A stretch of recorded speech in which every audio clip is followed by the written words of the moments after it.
श्री स्वामी समर्थ आपल्या यूट्यूब चॅनेलवरती तुमच्या सर्वांचं पुन्हा एकदा मी खूप मनापासून स्वागत करते। आजच्या व्हिडिओमध्ये मी तुम्हाला त्रिपुरारी पौर्णिमेबद्दल संपूर्ण माहिती सांगणार आहे। त्यामध्ये या पौर्णिमेचं किती महत्त्व आहे, या त्रिपुरारी पौर्णिमेला कोणत्या गोष्टी कराव्यात किंवा कोणत्या गोष्टी चुकूनही करू नयेत, कोणत्या नियमांचं पालन करावं, आपल्या जीवनातील सर्व नकारात्मकता अंधकार दूर होण्यासाठी या दिवशी त्रिपुर वात लावली जाते, तर ती कशा प्रकारे लावावी आणि या दिवशी स्त्रियांनी कोणकोणती कामे करावीत अशी बरीच माहिती मी तुम्हाला आजच्या व्हिडिओमध्ये सांगणार आहे। त्यासाठी हा व्हिडिओ शेवटपर्यंत पहा। चॅनेलवरती नवीन असाल तर आपल्या अन्वीज मराठी कॉर्नर या चॅनेलला सबस्क्राइब करायला विसरू नका। लगेच आपण आजच्या व्हिडिओला सुरुवात करूया।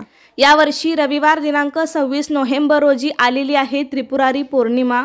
ही पौर्णिमा 26 तारखेला दुपारी 3:53 नंतर लागणार आहे आणि 27 तारखेला सोमवारी दुपारी 2:45 पर्यंत असणार आहे। तर या पौर्णिमेला त्रिपुरारी असं नाव का पडलं असावं, तर यामागे एक छोटीशी कथा आहे। तर त्रिपुर ह्या दैत्यानं खूप तपश्चर्या करून ब्रह्मदेवाची आराधना केली, ब्रह्मदेवांना प्रसन्न केलं, त्यांना संतुष्ट करून घेतलं। पण भगवान ब्रह्मदेवाला प्रसन्न करताना, त्यांची तपश्चर्या करताना इतर देवांनी त्यांच्या या आराधनेत विघ्न आणण्याचे पुष्कळ प्रयत्न केले, परंतु ते सगळे प्रयत्न व्यर्थ गेले। म्हणून ब्रह्मदेवही त्यांच्यावर प्रसन्न झाले। ब्रह्मदेवानी त्याला वर दिला तेव्हा त्रिपुरानं मला अमरत्व प्राप्त व्हावे असा वर मागितला आणि वर मिळाल्यामुळे त्याने सर्व देवांना सतावून सोडलं। प्रत्यक्ष भगवान विष्णूंनाही त्रिपुराचा प्रतिकार करता आला नाही।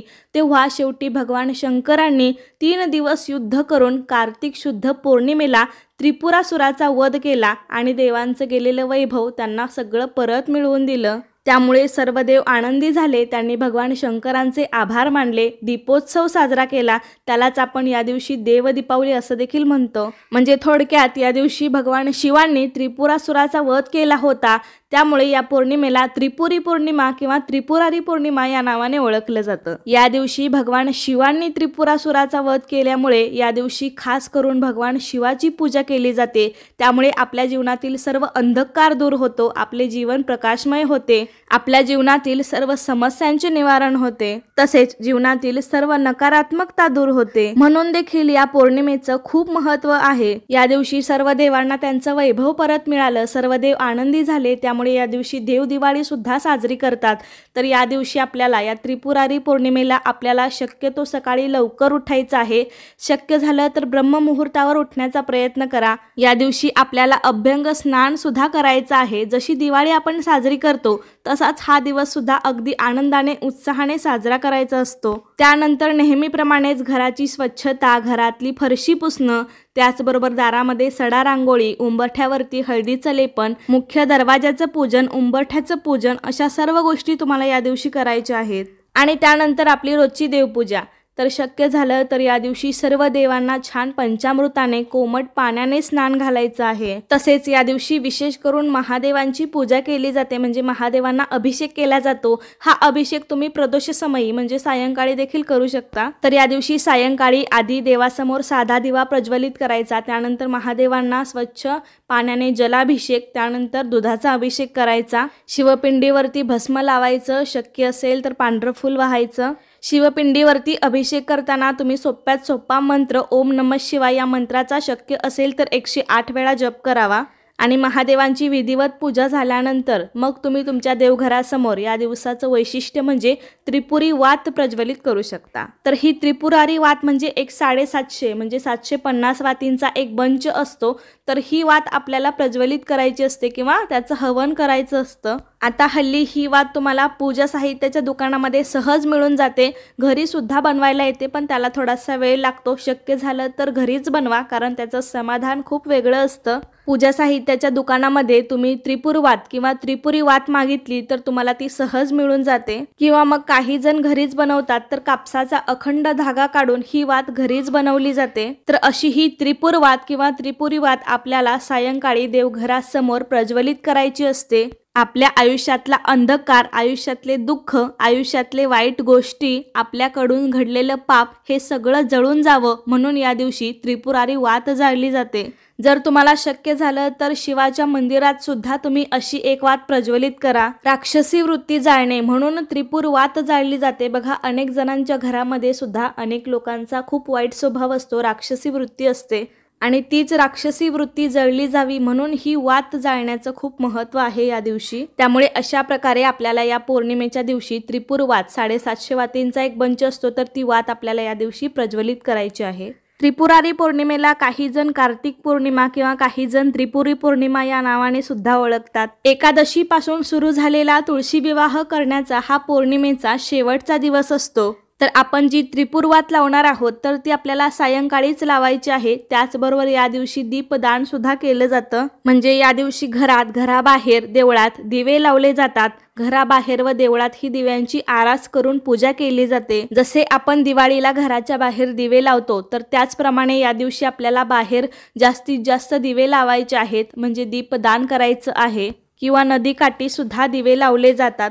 तर या दिवशी आपण देवघरासमोर सुद्धा दिव्यांची आरास करू शकतो, जागा असेल तर, किंवा आपल्या अंगणामध्ये मुख्य दरवाजाच्या बाहेर सुद्धा तुम्ही स्वस्तिकच्या आकारामध्ये सुद्धा तुम्ही दिवे लावू शकता। त्याचबरोबर मंदिरामध्ये सुद्धा तुम्ही दीपदान करू शकता। दीपदान केल्याने देव प्रसन्न होतात अशी मान्यता आहे, यामुळे व्यक्तीच्या सर्व मनोकामना देखील पूर्ण होतात। या दिवशी पवित्र नदी किंवा देवाच्या ठिकाणी जाऊन सुद्धा दीपदान केले जाते। तसेच या दिवशी नदीत स्नान करण्याला सुद्धा विशेष महत्त्व आहे। या दिवशी कित्येक ठिकाणी मंदिराच्या परिसरात शेकडो दिव्यांची रोषणाई सुद्धा केली जाते। मंदिरामधील दगडी दीपमाळांमध्ये सुद्धा त्रिपुर वात लावून हा उत्सव साजरा केला जातो। बघा, आपल्या गावामध्ये अनेक ठिकाणी अनेक मंदिरामध्ये उंचच्या उंच असे दगडी दिवे असतात, तर या दिवशी ते सर्व दिवे प्रज्वलित केले जातात। सर्व दगडी दीपमाळा सायंकाळी वाती लावून उजळल्या जातात। तर असे हे दीपदानामागे खूप मोठं महत्त्व आहे। त्यामुळे या दिवशी आपल्याला आपल्या अंगणामध्ये भरपूर दिवे, त्याचबरोबर आपल्या मुख्य दरवाजाच्या दोन्ही बाजूस तुळशी समोर तरी दिवा लावायचाच आहे। तर आता या दिवशी काही नियम पाळायचे झाले तर आपल्याला या दिवशी ब्रह्मचर्य पाळायचं आहे। शक्य असेल तर जमिनीवर झोपायचे आहे। तसेच या कार्तिक पौर्णिमेला मांस, मद्य, अंडी, कोणतेही तामसिक अन्नाचे सेवन करू नये। या दिवशी कोणत्याही प्रकारचे वादविवाद, भांडणे आपल्या घरात करायचे नाहीत। त्याचप्रमाणे या दिवशी असहाय्य, गरीब, वृद्ध किंवा कोणाचाही अपमान करू नका, त्याच्यासाठी कठोर शब्द वापरू नका। उलट या दिवशी तुम्ही गरजूंना दान करू शकता। सुख आणि सौभाग्य वाढवण्यासाठी या दिवशी अन्न, दूध, फळे, तांदूळ, तीळ यांचे दान करावे किंवा आपल्या यथाशक्तीनुसार वस्त्र आणि दक्षिणा दान करावी। त्याचबरोबर या दिवशी पौर्णिमा आहे तर सायंकाळी पाण्यात थोडे दूध, तांदूळ आणि साखर मिसळून चंद्राला अर्घ्य अर्पण केल्याने चंद्राचे आशीर्वाद सुद्धा प्राप्त होतात। तर अशा प्रकारे आपण या दिवशी जास्तीत जास्त चांगल्या गोष्टी करण्याचा प्रयत्न करावा, राक्षसी वृत्ती जाळून टाकावी। त्यानंतर बघा, हा त्रिपुरारी पौर्णिमेचा दिवस वैकुंठ चतुर्दशी म्हणून देखील साजरा केला जातो। जर या दिवशी आपण देवांना बेल आणि तुळस वाहिली तर आपल्याला वैकुंठाची प्राप्ती होते असं म्हणतात। त्यामुळे आपल्याला या दिवशी बेल आणि तुळस वाहायची आहे। म्हणजे या वैकुंठ चतुर्दशीला विष्णूंची सहस्र नावे घेऊन विष्णूंना बेल आणि महादेवांना रुद्र म्हणत तुळशीची पाने अर्पण केली जातात। फक्त याच दिवशी आपल्याला विष्णूंना बेल आणि महादेवांना तुळस अर्पण करायची असते, कारण हा दिवस वैकुंठ चतुर्दशी म्हणून ओळखला जातो। या दिवसाचं खूप महत्त्व आहे। इतर वेळी आपण शंकराला बेल आणि विष्णूंना तुळस वाहतो, परंतु या भेटीचे आगळे वेगळे महत्त्व म्हणून अशी या दिवशी पूजा केली जाते। चातुर्मासातील 4 महिने भगवान विष्णू शेषसागरात विश्रांती घेत असल्यामुळे त्यांच्या वाटणीची सर्व कामे महादेवांनी आपल्या हाती घेतली। त्याच वेळेस त्रिपुरासूर नावाचा दैत्य पृथ्वीवर हाहाकार माजवत होता। त्याचवेळी ब्रह्मदेवांकडून वरदान मिळाल्यामुळे तो उन्मत्त बनला होता। त्याला नियंत्रणात आणण्यासाठी, नायनाट करण्यासाठी सर्व देवतांचा समूह महादेवांकडे आला। तेव्हा महादेवांनी त्रिपुरासूर नावाच्या दैत्याचे पारिपत्य केले आणि त्याचा वध करून भगवान विष्णूंची भेट घेतली।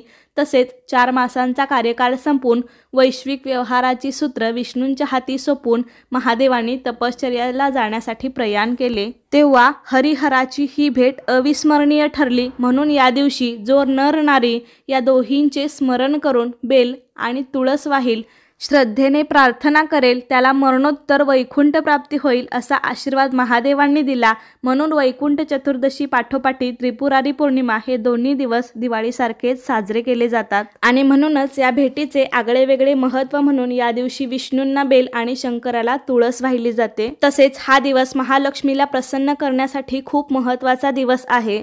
त्यामुळे तुम्ही या दिवशी जास्तीत जास्त महालक्ष्मी कुठल्याही स्तोत्राचे पठण करा किंवा महालक्ष्मीचा कोणताही मंत्र जप करा। महालक्ष्मीची सुद्धा विधिवत पूजा करून महालक्ष्मीला एखादा गोडाचा पदार्थ जसे की तांदूळाची खीर किंवा कोणत्याही खिरीचा नैवेद्य अर्पण करा। तर अशा प्रकारे आजच्या व्हिडिओमध्ये मी तुम्हाला त्रिपुरारी पौर्णिमेबद्दल बरीच माहिती सांगितलेली आहे। तर कसा वाटला तुम्हाला माझा आजचा व्हिडिओ मला नक्की कमेंट करून सांगा। आवडला असेल तर लाईक शेअर सबस्क्राईब करायला विसरू नका। धन्यवाद।